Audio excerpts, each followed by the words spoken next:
The email arrived at 8:17 a.m., and Emma Parker knew her life was about to change.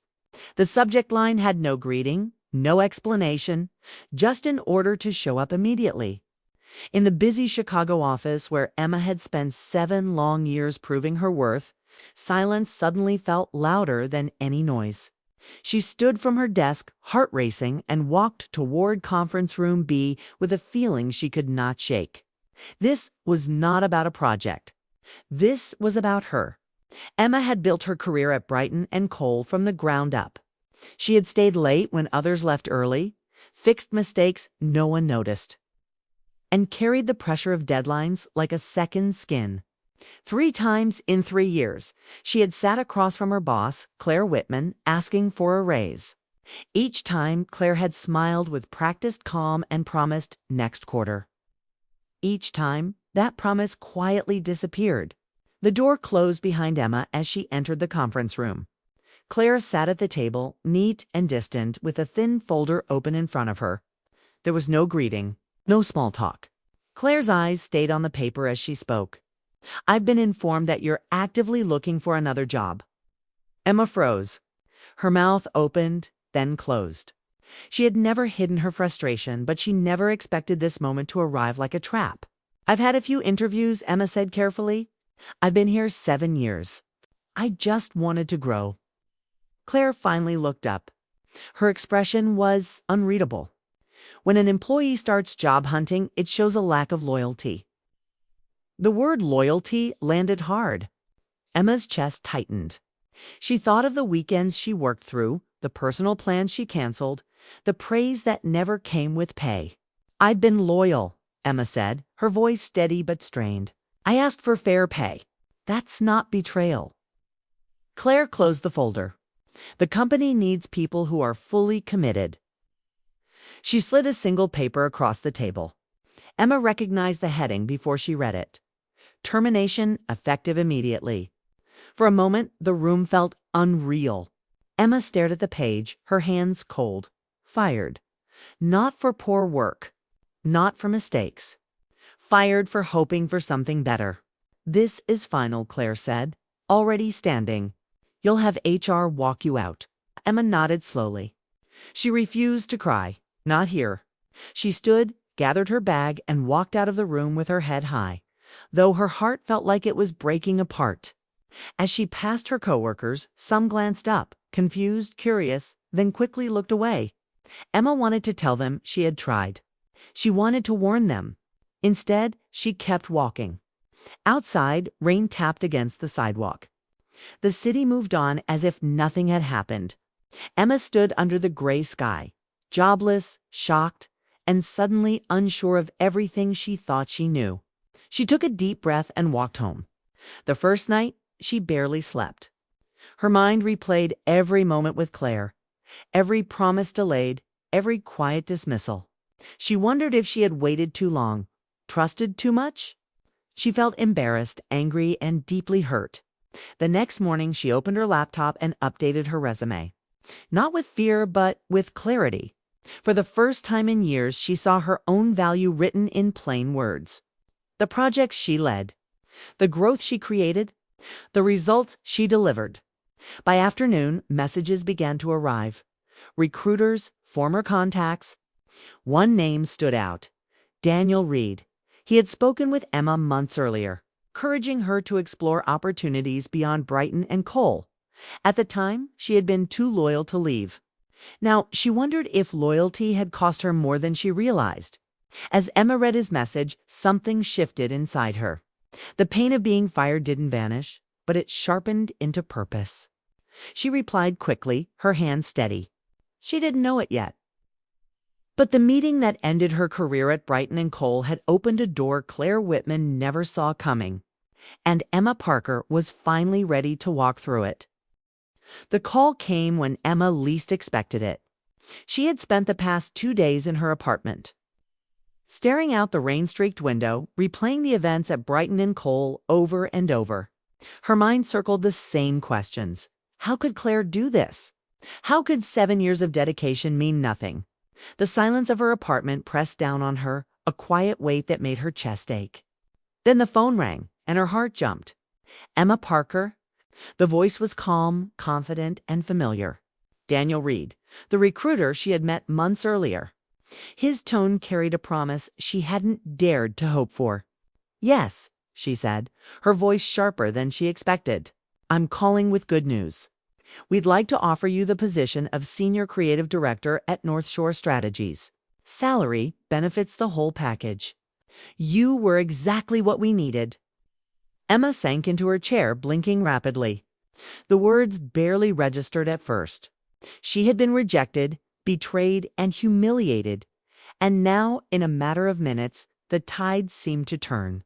She could almost hear her own pulse as she processed the offer. This was the opportunity she had deserved, the validation she had been waiting for years. By the following week, she was standing in her new office overlooking Lake Michigan. The city spread out like a living canvas beneath her. Sunlight filtered through the windows, and for the first time in days, Emma felt a sense of calm. Her office was hers, not just in title, but in respect and trust. Every detail, her desk, the walls, even the plants she chose, felt like an extension of the control she had earned back over her own life. And Daniel, he was not just her recruiter anymore. He was her manager, and their interactions shifted naturally into something more personal yet completely professional. Their lunches turned into long walks along the waterfront. Conversations weaving between career strategies and small personal revelations. Daniel listened when Emma talked, noticed when she doubted herself, and always knew when to offer a word of encouragement. There was no rush, no pressure, just an unspoken connection that grew steadily stronger with each day.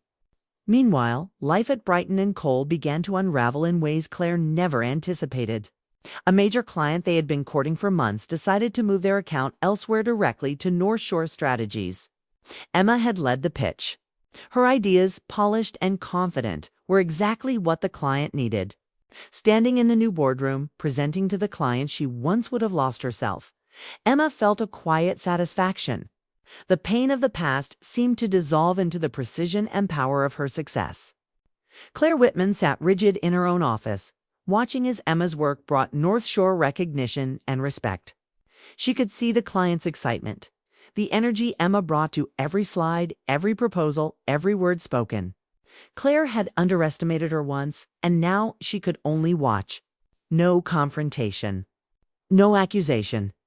Just the reality of someone she had dismissed achieving everything she had denied them. Emma didn't seek revenge. She didn't want Claire to apologize or to grovel. Her satisfaction came from seeing her worth recognized and respected, from living a life she had fought for. The sense of betrayal that had haunted her every step at Brighton & Cole had been replaced by empowerment and confidence. Every project she touched at North Shore, every creative campaign she led, reminded her that leaving had been the best decision she could have made. Daniel remained a constant presence in this new chapter. He admired her resilience, her creativity, and the quiet determination she displayed. Their connection grew into something more than professional admiration, subtle yet undeniable. Shared lunches became dinners. Casual conversations stretched into late evenings, discussing ideas, ambitions, and dreams. The chemistry between them was warm, deep, and entirely respectful. 2. Adults discovering the comfort of genuine attention and affection without rushing or forcing anything. As the months passed, Emma's life transformed completely. She had colleagues who respected her, a position that challenged and rewarded her, and a mentor who also became a partner in the subtle, meaningful way only real trust allows. The fear and uncertainty that had clouded her for years were replaced by clarity and possibility. She no longer questioned her value or her choices. Then came the day Brighton & Cole attempted to pitch another client. Emma was asked to attend not as an employee, but as a representative of North Shore. The contrast was striking. She walked into the room poised, confident, and ready, while Claire sat stiff, her composure forced, her authority quietly questioned. Emma led the presentation flawlessly, commanding attention with the same ideas and insight that had once been ignored. The client responded immediately, impressed and eager. Emma's voice carried authority, warmth, and expertise, everything Claire had failed to nurture in her. As she left the office that evening, Daniel met her at the door, holding it open, smiling with a warmth that made the day's achievements feel even richer. Emma stepped outside into the cool evening, the city lights reflecting on the wet streets. She realized something essential. She had been fired, betrayed, and left uncertain, but those very challenges had pushed her toward the life she had always deserved. Her career, her confidence, her happiness, they were no longer tied to someone else's approval. In that moment, she understood that success was sweeter when hard won. That trust in oneself outweighed any temporary setbacks, and that love and connection could grow quietly even after heartbreak. The future wasn't just a path of professional triumphs. It was a life where she could be valued, respected, and cherished, not just for her skills, but for who she was. Emma glanced at Daniel, the city lights glinting in his eyes, and felt a gentle thrill of hope and excitement. For once, the story was hers too, right? She didn't need revenge. She didn't need validation from the past. She had found her place, her power, and even a quiet love that felt natural, safe, and entirely hers. Everything Claire thought she controlled had slipped away. But for Emma, that loss had been the very thing that opened a door to possibility, fulfillment, and a life that finally chose her back. For the first time in years, Emma Parker smiled freely, knowing she was exactly where she was meant to be.